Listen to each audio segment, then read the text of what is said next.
इन हवाले सां अपडेट कंदा हलो त बिजली जे फी यूनिट क़ीमत में ₹3.23 ताईं वाध जी मंज़ूरी ॾिनी वई आहे। कहिड़ा तफ़सील आहिनि?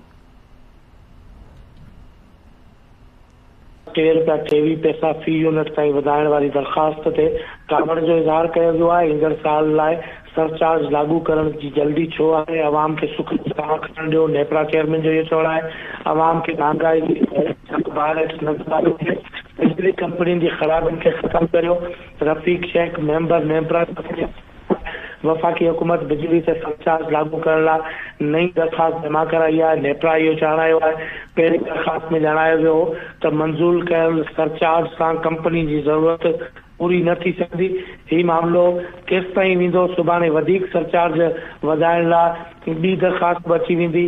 नेपरा में जेका KP जो जेको मेंबर आहे उन इहो मौक़ुफ़ रखियो आहे डिस्कोर्स जी ख़राब कारकर्दगी जी सज़ा अवाम खे छो ॾिनी पई वञे? असां सार्फिन जे हक़नि जा बि मुहाफ़िज़ आहियूं, इहो चवंदा आहे रफ़ीक शेख जो। अहिड़ी रीति नेपरा खे वफ़ाक़ी सरकार बिजली क़ीमतुनि में ₹3.23 फी यूनिट वधाइण जी दरख़्वास्त जमा कराई वई आहे। जी गुलाम रसूल कुंबर, तफ़सील ॿुधाइण लाइ महिरबानी।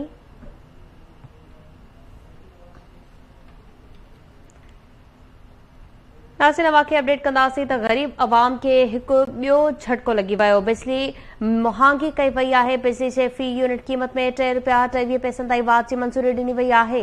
बिल्कुलु नाज़रीन, वाक़ई अपडेट की त नेपरा बिजली जी क़ीमतुनि में वाध बाबति दरख़्वास्त जी ॿुधणी मुकमल कंदे अवाम ते बिजली किराए छॾी आहे। नेपरा क़ीमतुनि में वाध जो नोटिफिकेशन बाद में जारी कंदी। समूरनि सार्फिन ते बार पवंदो। वाक़ई अपडेट की त ग़रीब अवाम खे हिकु ॿियो झटको लॻो आहे। बिजली जे फी यूनिट क़ीमत में ₹3 ताईं वाध कई वई आहे। अवाम गणती में वकोड़जी वियो आहे। नेपरा बिजली जी क़ीमतुनि में वाध बाबति दरख़्वास्त ते ॿुधणी मुकमल कंदे अवाम ते बिजली किराए छॾी आहे। नेपरा क़ीमतुनि में वाध जो नोटिफिकेशन बाद में जारी कंदी। समूरनि सार्फिन ते बार पवंदो। अवां खे अपडेट कयूं पिया। ग़रीब अवाम खे हिकु ॿियो झटको ॾिनो वियो। बिजली जे फी यूनिट क़ीमत में ₹3.23 ताईं वाध जी मंज़ूरी ॾिनी वई आहे। बिल्कुलु नाज़रीन, खे अहम ख़बर ॾी त ग़रीब अवाम खे हिकु भेरो ॿीहर झटको ॾिनो वियो आहे। बिजली जे फी यूनिट क़ीमत में ₹3.23 ताईं वाध कई वई आहे। मंज़ूरी बि ॾिनी वई आहे।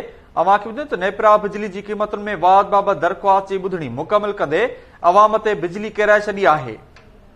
इन हवाले सां वधीक तफ़सीलनि लाइ असां सां लाइन ते मौजूदु आहे इस्लामाबाद मां KT न्यूज़ जो रिपोर्टर असद छर। जी असद, अपडेट कजो।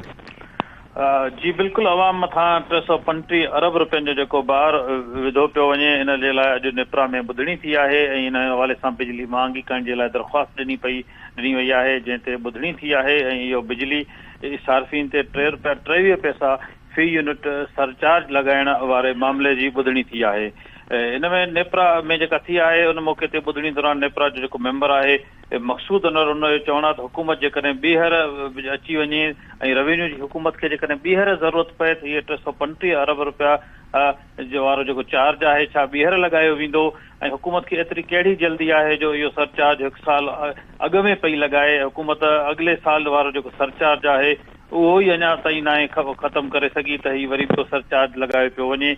इन हवाले सां पावर डिवीज़न जे अमलदारनि बि उते गॾु हुन में शिरकत कई ॿुधणी दौरान, जिन जो चवणो हो त सर्कुलर डेट मैनेजमेंट प्लान तहत वसूलियूं हली रहियूं आहिनि। बिजली कंपनियुनि जी न हली आहे जो जेको आहे न सार्फिन जो जेको आहे बोझ सार्फिन मथां विझी रहियूं आहिनि, रिकवरी न करे रहियूं आहिनि।